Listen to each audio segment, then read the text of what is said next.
Good afternoon again, everyone. My name is Stephan Nanan. I'm the Greenhouse Gas Advisor on the MTCC project. And today what I'm going to do is give you an overview or share with you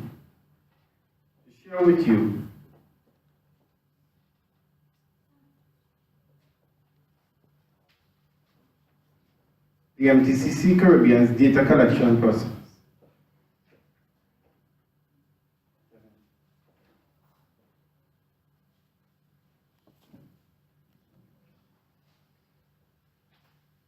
Right, so outline of the presentation, we'll have an overview of the MTCC Caribbean pilot projects, the rationale behind data collection. We look at the IMO's most recent work in addressing GHG emissions, the IMO's roadmap for developing a strategy on reduction of GHG emissions, and the MTCC Caribbean data collection process. We look at the data collection form. So, as one of the 5 maritime technology cooperation centers which constitute the global MTCC network, the MTCC Caribbean objectives includes promoting technological and operational measures to improve the energy efficiency in the maritime sector, and hopefully to help navigate the future with reduced GHG emissions from international shipping.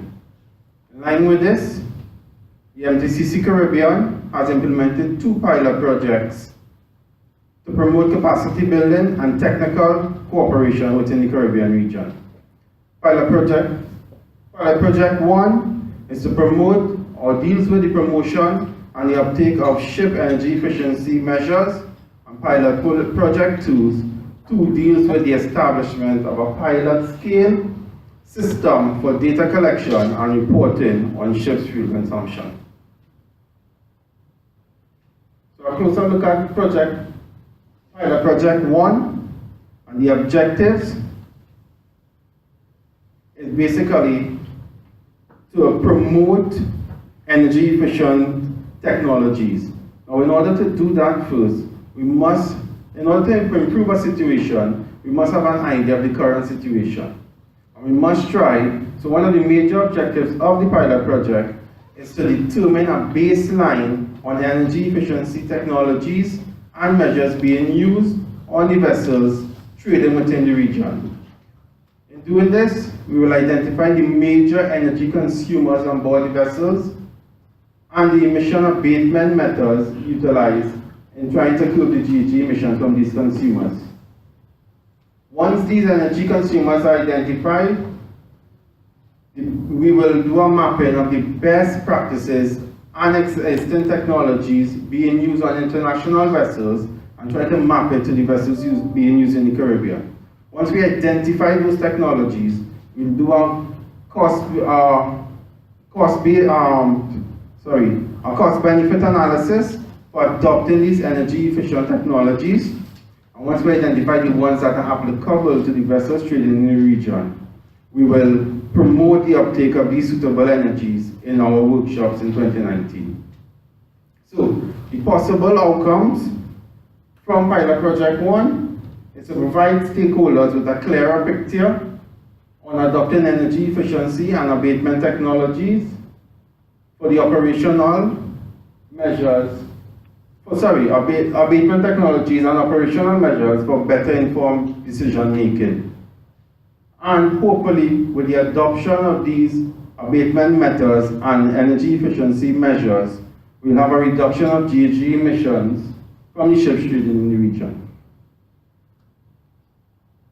Pilot project 2 deals with establishing a data collection mechanism, or reporting mechanism of the ship's fuel consumption. Right? So we'll identify the amount of and the types of fuels being used on the ships trading in the region. We look at the major consumers again, the fuels being used in the main engines, the amount, your electrical prime movers, all the auxiliary equipment, your boilers. And the objective of the project is to establish a fuel consumption reporting system in accordance with the IMO regulations. And a possible outcome or hopeful outcome of this project is to ready the maritime authorities and the ships trading in the region to be in compliance with the new fuel consumption reporting regulations of MAPOL Annex 6. So the common ground between the two pilot projects is that they both require data to be gathered from the vessels. This is the rationale behind the development of the MTCC Caribbean data collection process. This process, we have developed a process and it's currently being implemented in Trinidad and Tobago. However, we must gather as much information or as much data from all 16 territories to fulfill the objectives of the pilot project. Now, we could also consider this as an opportunity to get a head start, right, on the mandatory ship fuel consumption reporting systems which are coming into effect in the very near future. So it's not just to fulfill the objectives of the pilot project. So, although the pilot projects, we have a look now at IMO's more recent work in addressing GHG emissions. And all of the pilot projects do require data collection to meet the objectives. The future work by the IMO in addressing GHG emissions will also entail and require data collection from ships.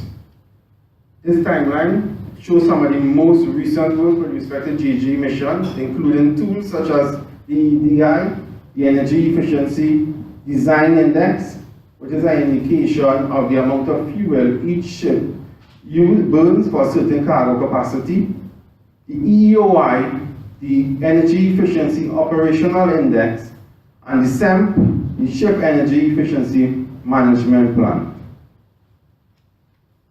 The energy efficiency requirements were adopted as amendments to MAPOL Annex 6 in 2012, and they entered into force on the 1st of January 2013. The regulations make mandatory EEDI for new ships, and the SEMP is made requirements for all vessels. The IMO is the only organization to have adopted energy efficiency measures that are legally binding across an entire global industry, applying to all countries. So, if we look at the roadmap, the future work proposed by the IMO in developing a comprehensive strategy on the reduction of GHG emissions from ships. It's a three-step approach, with the first step being data collection, the second step data analysis, and the third step decision making. So the first two steps will feed into the decision making process. The timeline or the roadmap includes, right, well, in October 2016 at MEPC 70, right, there was an adoption of the data collection system, and our voluntary data collection and submission has already begun, right? And there was an approval of this roadmap. Right? There will be a number of intersessional meetings throughout the MEPC sessions as they move towards 2023. But in spring 2018, they expect an adoption of the initial IMO strategies and further measures with possible timelines to be revised and appropriate and additional information becomes available. So they are proposing that this initial comprehensive IMO strategy on the reduction of GHG emissions will appear in spring 2018. Now, throughout the process, they will be collecting this data. So from January 2019, we'll see the start of the first phase, the data collection phase. And the reported, or the timeline for the reported data from 2019 is expected to be summer 2020. autumn 2020, the start of phase 2, with the publication of the 4th IMO GHG study. So we have had 3 GHG studies thus far, 2000, 2009, 2014. And every 5 years they expect to do a GHG study. So the next one is due in 2019. And this will feed into the data analysis and the decision making as we move forward. Third phase, the decision making step. Right? These discussions will continue through the MTCC meetings. Right? And they are hopeful that in spring 2023, this comprehensive strategy on the reduction of the GHG emissions will happen. So this is the 3-step approach, right, for the IMO roadmap in dealing with GHG emissions. Right? So some work that has already started is through MAPL and Except Tracker for Regulation 22, which is basically a two-part regulation. The first part includes the implementation of the shift management efficiency plan, and the second part deals with the fuel oil consumption data collection plan. Both of these steps requires collection of data from the ships. So a little bit on EEDI and EEOI and SEM. So just as the discussion started with Captain Singh's presentation, the Energy Efficiency Design Index is an index used to determine the energy efficiency of the vessel at the design level. So this is due to technological measures, right? So every type, every class of vessel, every size has a specific EEDI that they are required to be built to as of the 1st of January 2030, with a reduction or increase of the reduction of the EEDI 10%, 20%, 30% over 5 years. So, our vessels being built now, they will be in the second phase, so they'll have a required EEDI there, and 5 years from now, they'll have to reduce it 10%. EEOI, the Energy Efficiency Operational Index, is due to operational measures, right, as opposed to the design measures. So this is where continuous improvement could be made on the emissions of the vessel through operational measures. And that's where the SEM comes into place. So you'll implement these measures in your ship energy management plan, and your EEOI is a tool basically to measure how your plan is working. So the EEDI, as he said, as Captain Singh said, there's a direct correlation between energy efficiency and carbon emissions. So the EEDI, the unit for the EEDI is grams per CO2 per ton miles. Of course, once you improve your energy efficiency, that means your emissions are going to reduce. Right? So your EEDI is measured actually in grams of CO2, right, per ton mile. This is the EEDI formula. Right? So your CO2 factor, so the fuel you burn, depending on which fuel you burn, they'll have a CO2 factor. So a cleaner burning fuel will have a less CO2 emissions. Then there's the specific fuel consumption of the machinery you're looking at. So if you're looking at the main engine, there's a SFC for the main engine, right? The auxiliary engines, they will have a SFC, and there's a rated power. And we divide that over the capacity, the tons per mile. For each piece of machinery on the vessel, you do it, right?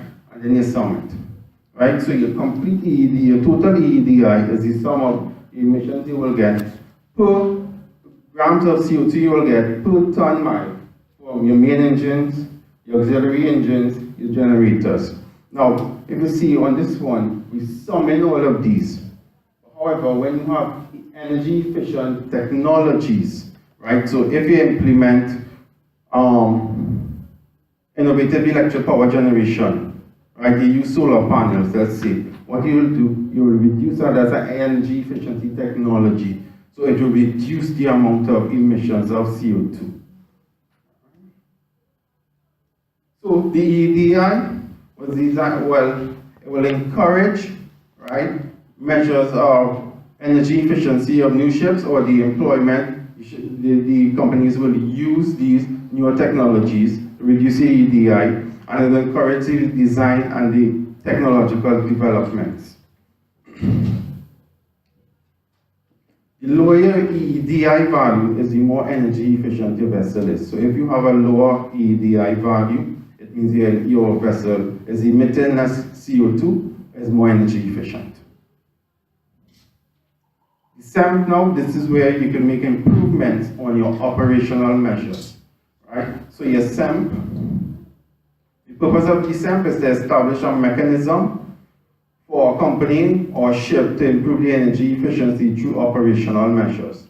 Right, a possible approach for improving the ship and the fleet efficiency performance over time and developed as a specific plan by the company. Right, so it encourages improvement.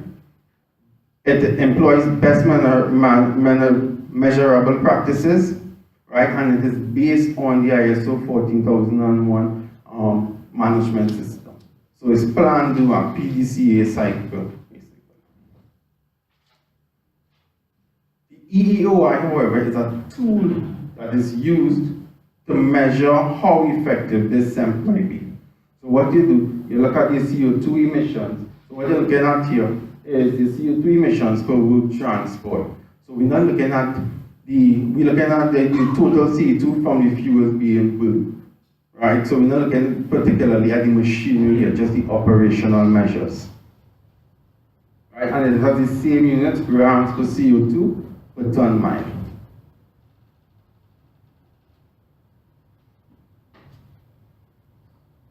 So there is the SEMP Part 2 deals with the fuel oil consumption data collection. On or before December 31st, 2018, ships of 500 gus ton above, the SEMP shall include a description of the mandatory or the methodology that will be used to collect the data required by Regulation 22A, and the process that will be used to report the data to the Ships Administration. So this regulation, or this Part 2 of this regulation, deals with collection, gathering, data collection, and reporting to the administration. Voluntary reporting has already begun. It will become mandatory from the 1st of January 2019, and the first reporting is by summer 2020.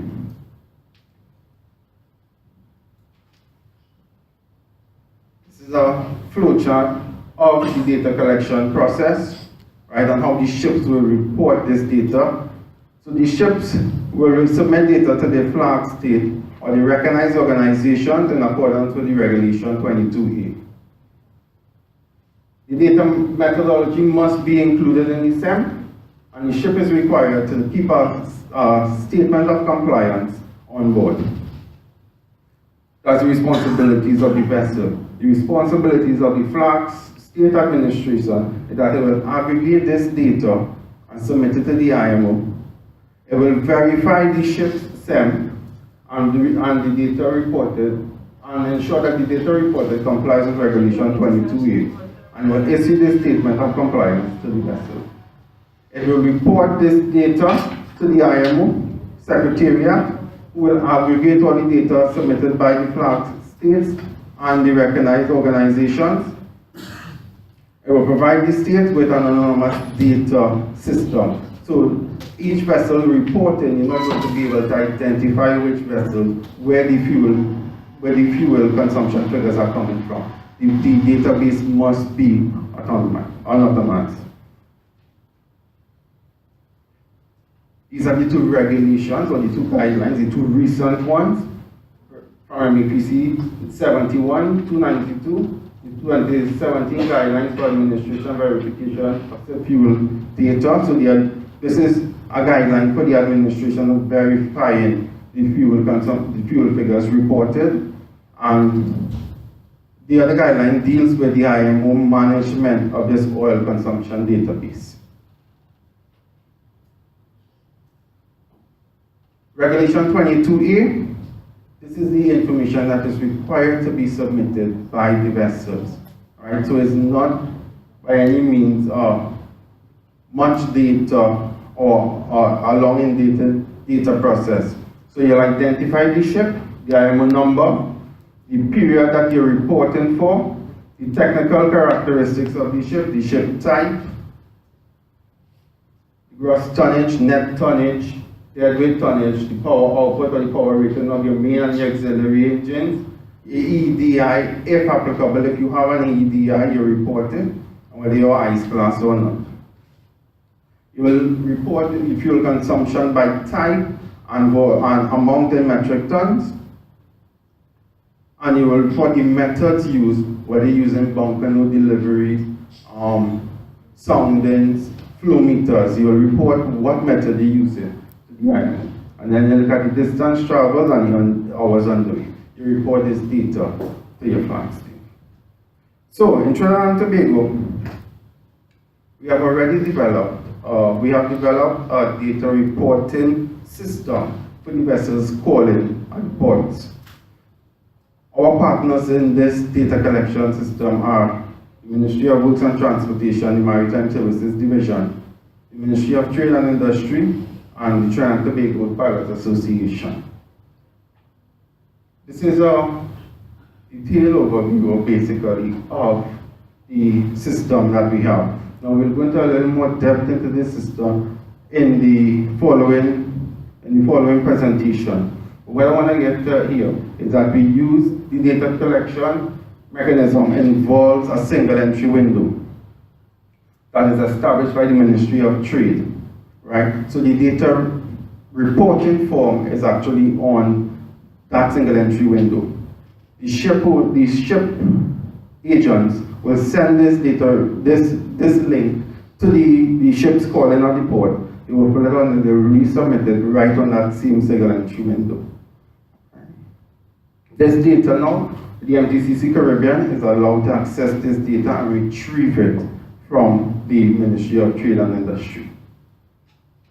Right, so we integrated with the Ministry of Trade and Industry existing single entry window, TTBiz Link, which is an IT-based trade facilitation tool, allowing parties involved in trade and transport to lodge standardized information. It's 24/7 access, right, to applications, and it involves the e-maritime service, which allows shipping agents in Trinidad and Tobago to electronically prepare and submit vessel pre-arrival and pre-departure declarations to the Maritime Services Division.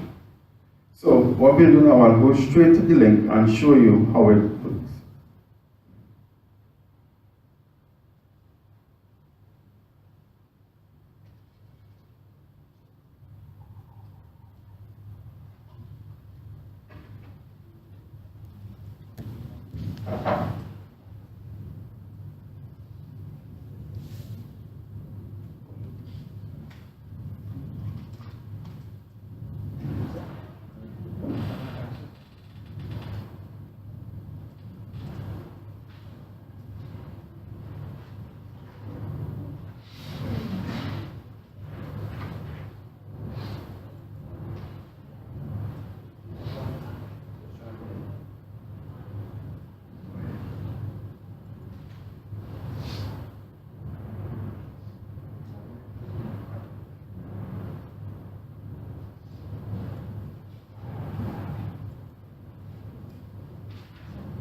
Okay, so this is the single entry window, it is TTBiz Link, including the Maritime e-portal or the Maritime e-services for submitting this data. So you go straight to the link, go to tutorials and downloads.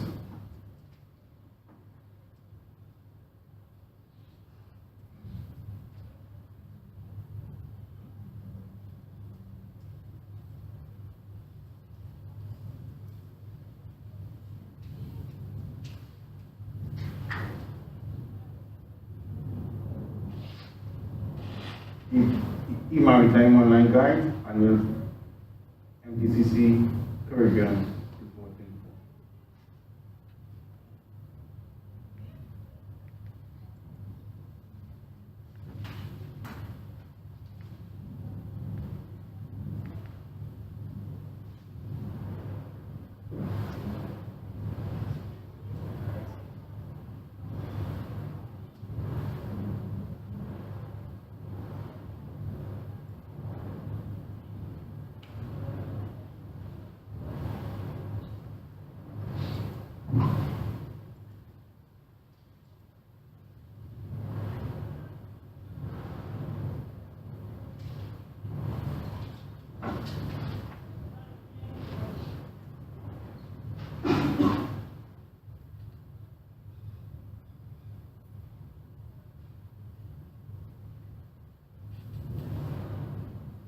Able to access the form here, the ship is able to fill it out and submit it back to through the single entry window, right? And the information now, the MTCC Caribbean is able to access it, download and analyze that data.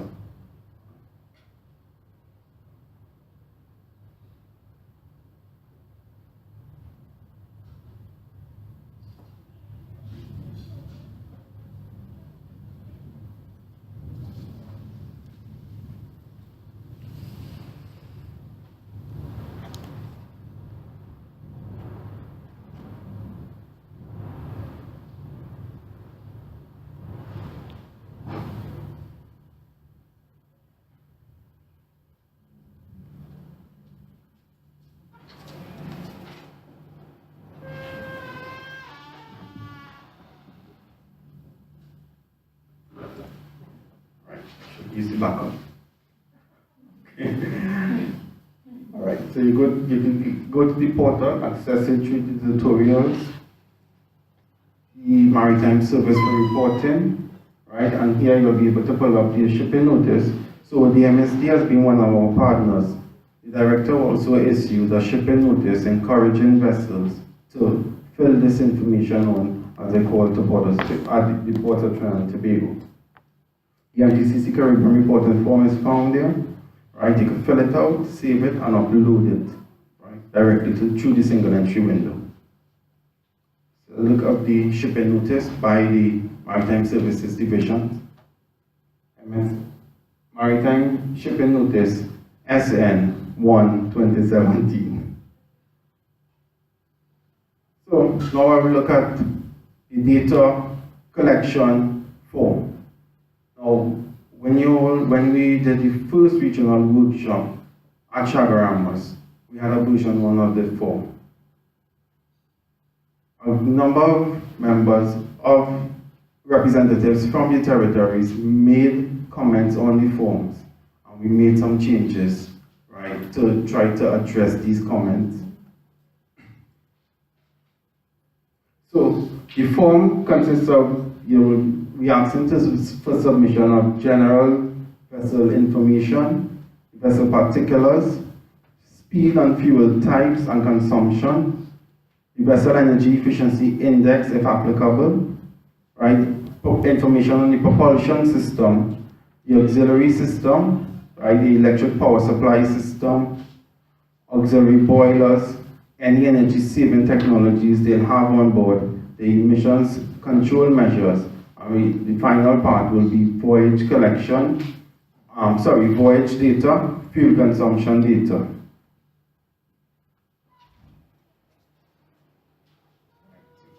This is the form.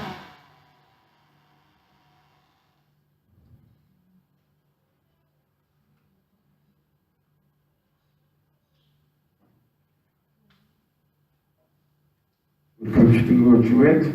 Now, accompanying this form is a document that will inform whoever is filling it out what information particularly we'll be looking for. So, this guidance notice or this guidance document accompanies the form, right? So each field will give an explanation of exactly what we require in those fields.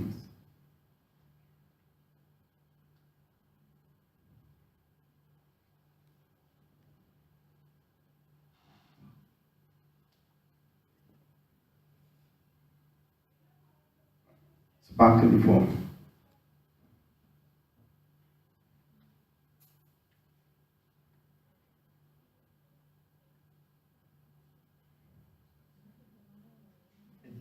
It's not here.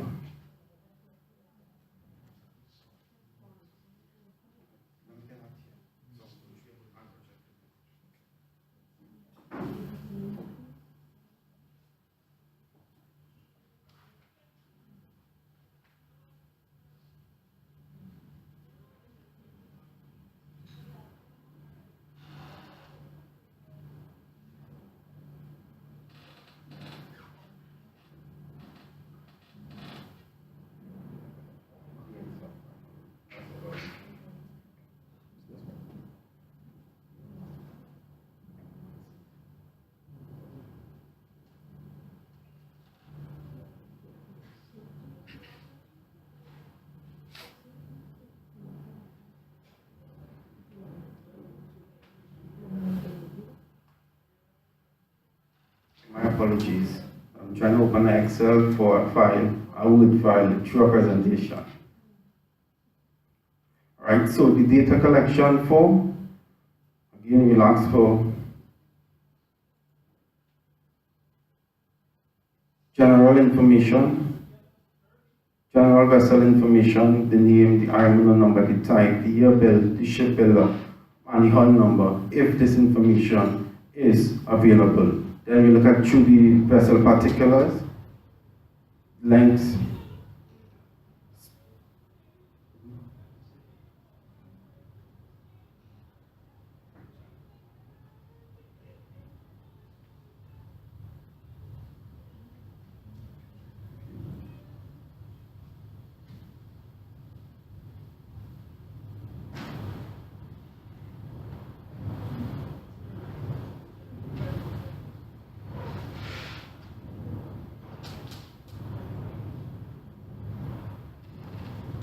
vessel particulars, vessel speed, right, 75% maximum continuous rating. The propulsion system, we'll ask for any information that might be available on the propulsion system, the main engine types, the fuel being used, the fuel type, the specific fuel consumption, the MCR, electric power system, right? The auxiliary engines, the prime movers, information on the prime movers of it, voltage, fuel type we use again, specific fuel consumption. And then we also require, this is additional information to what the IMO is requested. We are trying to identify, and we're trying to identify the technologies being used on the vessels trading in the Caribbean. So the form is also asking for energy saving technologies.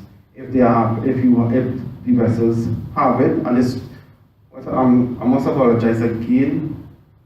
I did not try to run it on this computer, but all of these are actually drop-down boxes. So you hover over it, you'll see a drop-down in the corner, and you select which one. Yes, no, all the abatement methods also, they are drop-down boxes to select from. So it makes it a lot easier, because what we found also was some of the information that we was collecting initially was not accurate when we ran it through the simulator to try to calculate the EEOI values. So we knew that that data was not accurate, and it's either they were not understanding what was required. So we tried to make it as simple as possible and as accurate as possible.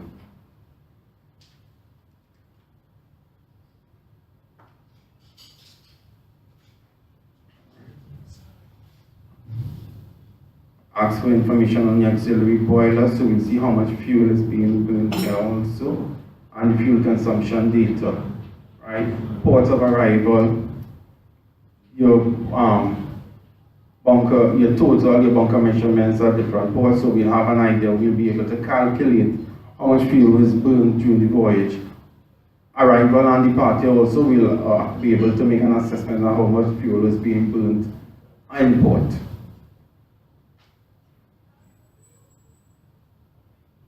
And the final thing we ask for is a representation, an average of the sea conditions, the ocean conditions during the voyage. So this is the data collection, the reporting form. that's being implemented. Right. So, again, the accompanying document that accompanies the form, the guidance document, will give an indication of what exactly we're looking for. So you have an explanation of what energy saving technologies you have, if there is waste heat recovery, solar panels, wind generation, kites, right? If you're using different lighting systems for energy efficient lighting systems, and all of these will be on drop boxes. All right, so you will actually have to type it here. Right, and we also have fields left out for others. So if it's not there, you'll indicate which energy efficiency technologies you have and abatement methods. And this is where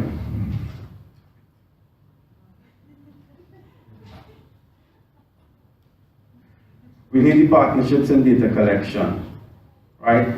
As Mr. Bertrand said this morning, getting data from these vessels is very difficult, right? It's going to take a lot of effort from we need partnerships.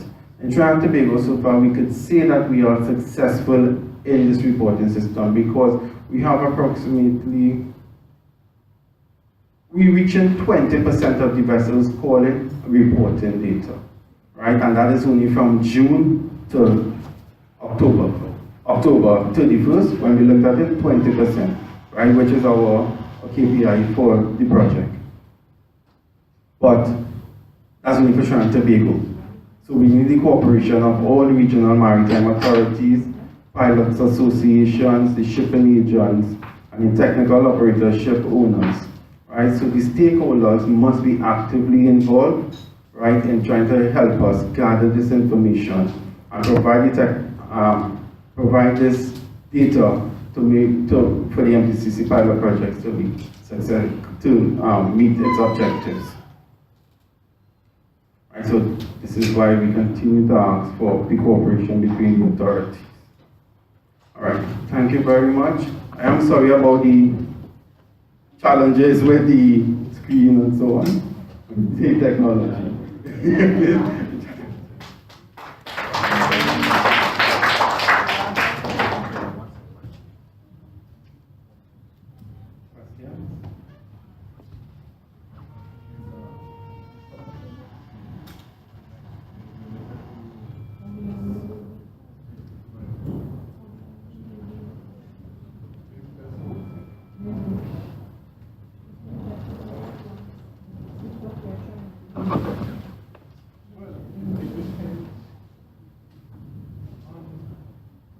My question is, the form that's being filled out, is it filled out after they arrive? And the data that is being collected, is it on the fuel numbers upon arrival from the previous port?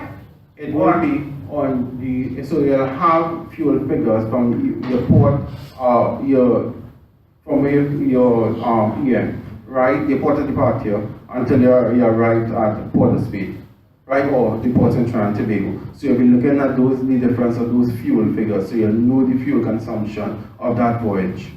And they usually fill out the form before departure, or is this? We're trying to get them to fill the form right now at arrival and departure. But over the past, from the time you implemented the form, they were submitted it on arrival.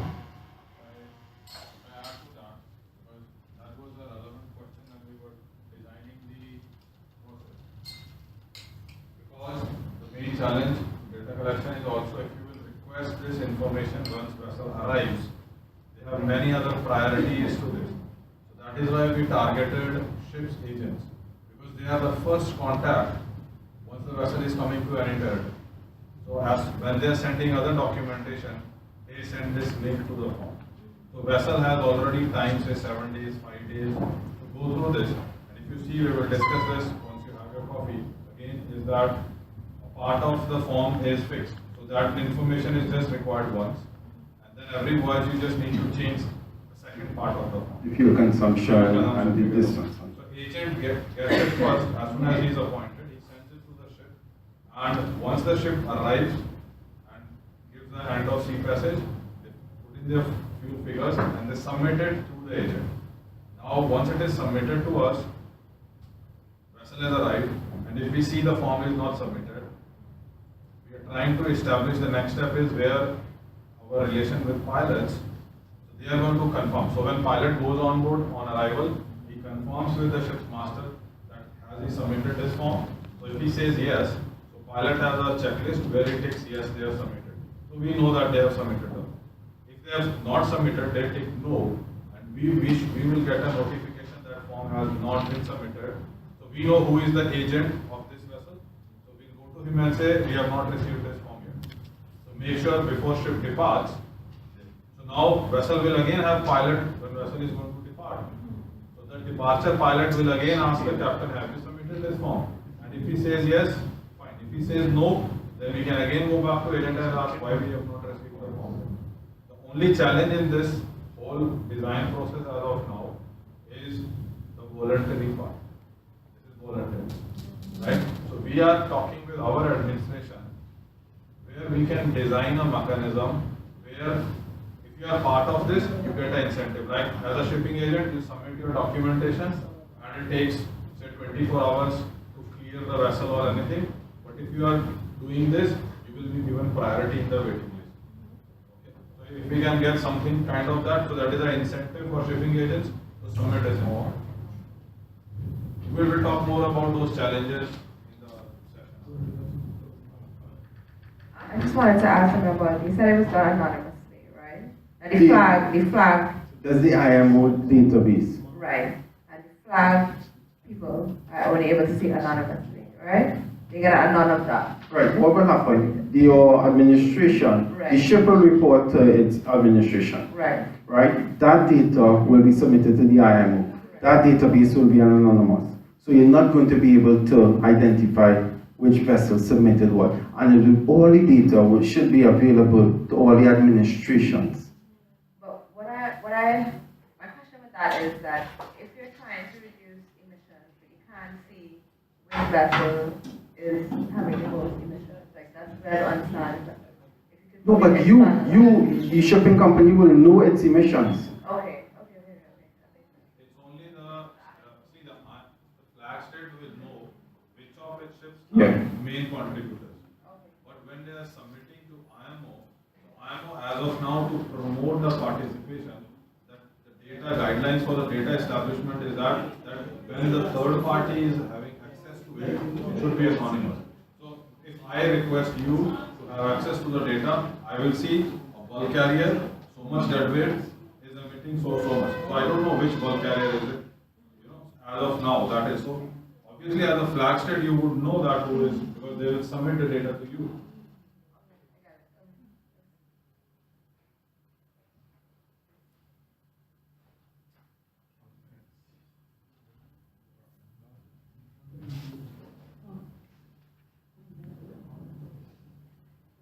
The document of compliance that is given by the flag, as of now, do they require it since it's voluntary?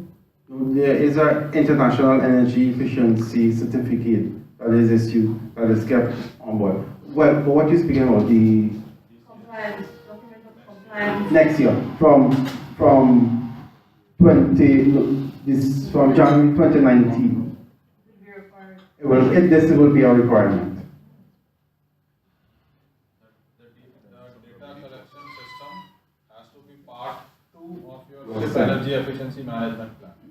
So your SIM part 2 will have a verified data collection system which is verified by the administration that okay, this is how my ship is going to, if I'm an operator, I have to have a second part to my SIM which will detail that how I am collecting this data and how I am submitting it to administration.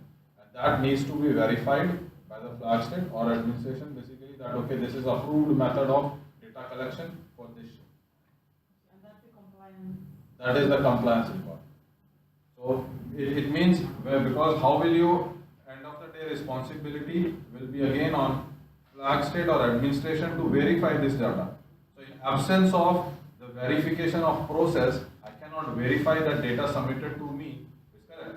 So the first step is, that's why October 2016 they said okay, first step is to have this second part to SIM which will say, okay, for ship A, this is the correct procedure. These are the instruments to be used for collecting this data. Make that report like your SMS of ship. So similarly, SIM was already approved by administration. So they say, okay, this part has to be improved, and the vessel will get a document of compliance that say, okay, this is their data collection procedure is approved by their flag state. So any data collected via this process and reported will be taken as a proper data, right? So it means the records has to be maintained as mentioned in the SIM.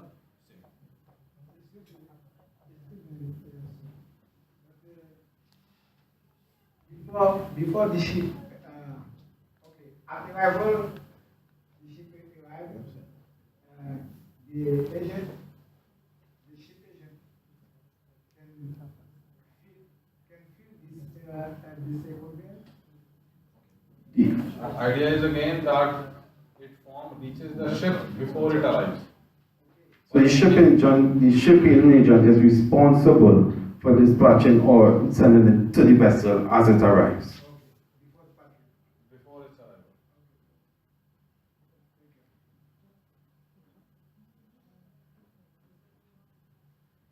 Just a little clarification on my part. The all reflective of the requirements in the IMO guideline that will come into effect 2019, I think you said.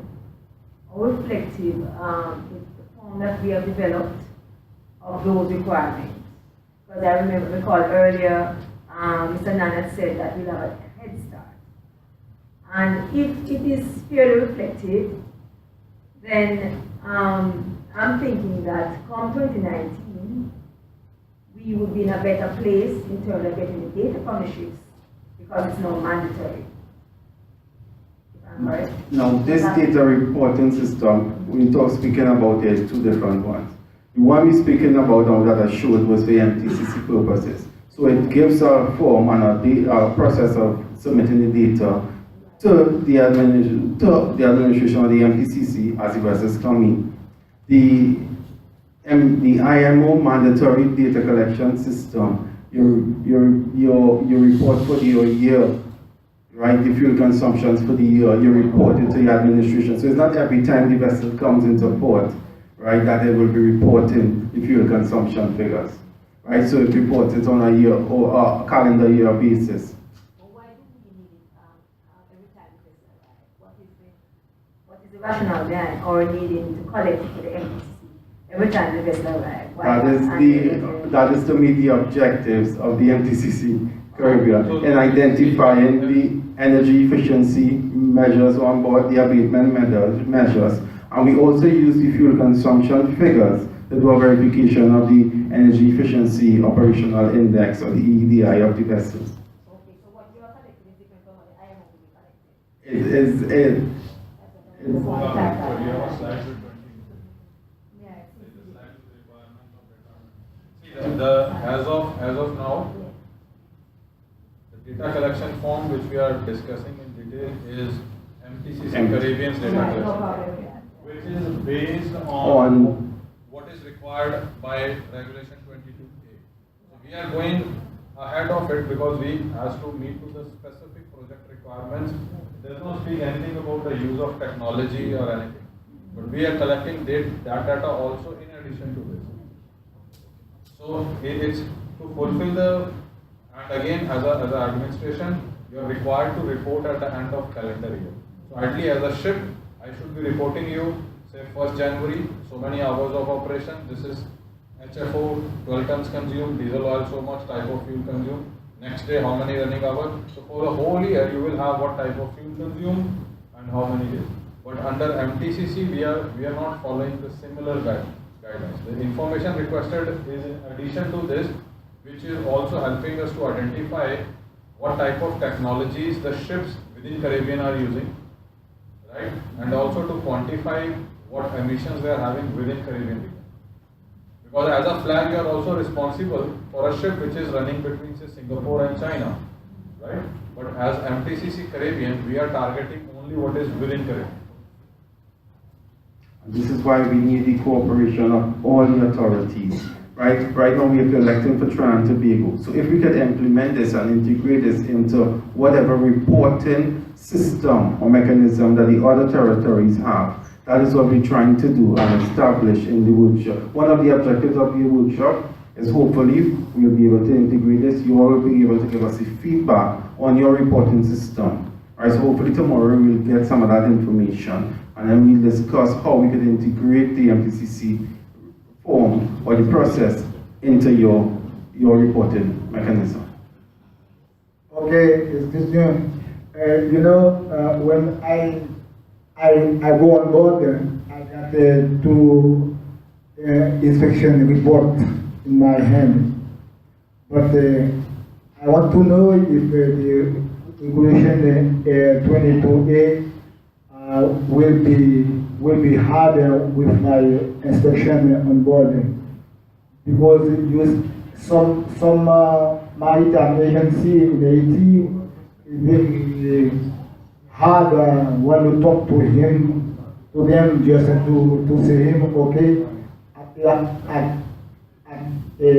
arrival for like the ship, you can just to deliver this report to the captain just to fill at arrival and before departure. Okay, so you want clarification that if regulation 22A states that the vessel must report when it arrives. Okay. I know regulation 22A does not state that. It is a reporting mechanism for your fuel consumption and the discharge for the calendar year, right? This requirement is a requirement of the MTCC Caribbean, right? So we know the fuel consumption of the vessels trading in the region as they call at the ports of the Caribbean. Okay. It's what I said to you. Below the report, I did fill. Excuse me. If the certificate got some deficiencies, I put in written deficiencies, but I want to know if it's other form, new form, MTCC Caribbean needed to put it in right now. When we are talking about the requirements under regulation 22A, is the requirement for administration. Now if you see here, is this visible here? So this is the period of calendar year. How much fuel is consumed for, it does not matter whether that ship is consuming that fuel when in port, or it will be based on 24-hour day basis, daily how much fuel is consumed. So by when the report is made and submitted, so flag state knows in 1 year, this ship has consumed so much of each type of fuel which is applicable to this ship. Okay. So that is one part of the report. What as MTCC Caribbean, what we are collecting is this plus what kind of technologies we have. Are we using any alternative cleaner, green or cleaner fuels? Because we want to, as a project, we have certain pilots and deliverables, right? So to fulfill those objectives, we are collecting data in addition to this. Okay. So now when you are having your coffee, we will go into the next session. That is where we will discuss the process which is being used now. Part of it we discuss and the challenges we are facing. Because it is important, very important for us to understand how you can help us to collect this data. Because now part of this data you will be collecting to apply your requirements to IMO, right? As an administration. But for this project, we specifically need certain type of data, which is in addition to this. So how as an administration can you use it? If you have a single entry window, or you want your, if the data can come directly to us, and then we can send it to you, because again, given if you don't have resources where as an administration you can receive this directly, so maybe we can receive it on your behalf and then give it to you. Means we will discuss that once we are into the session, right? That will, I think, answer certain questions which are now coming into your mind, right? How is this going to happen?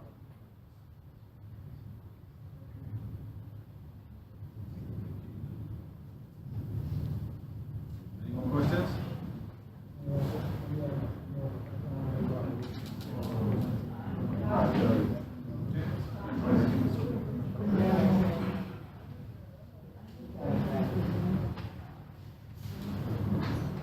Hi.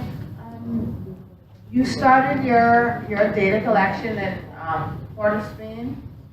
Is there more than one main port facility there? The data, the MSN was issued in April.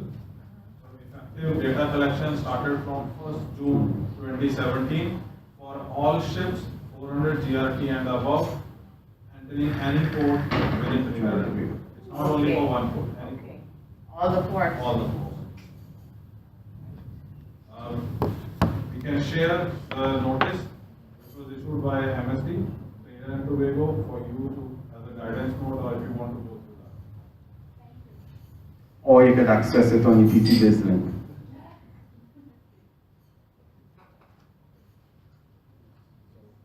more questions as of now?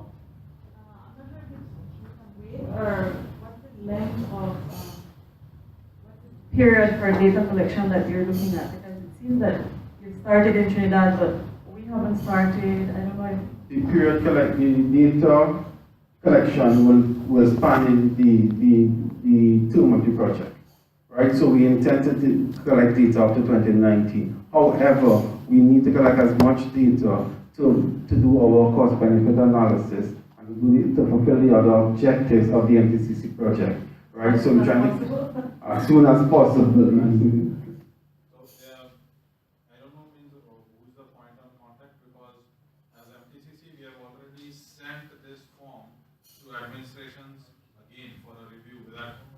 This form is there, so kindly advise if you can use this within your existing system or not, and we are awaiting feedback on that.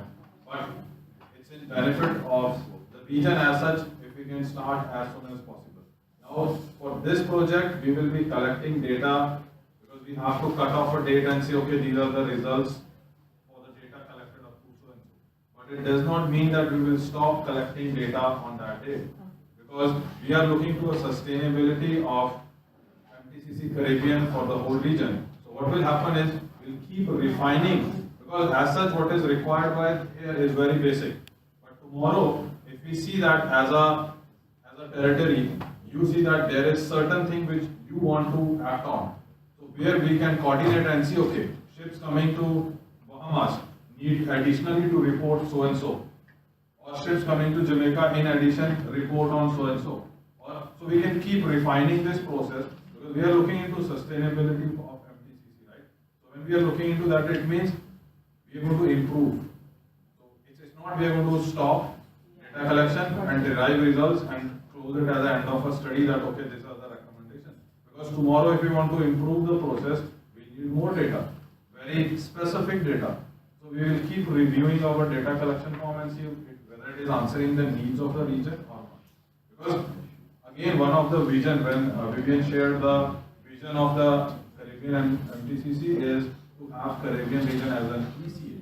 So to have that, to build that case as an ECA, we will need the continuous data to establish, that how much emissions are being affected. So we need that.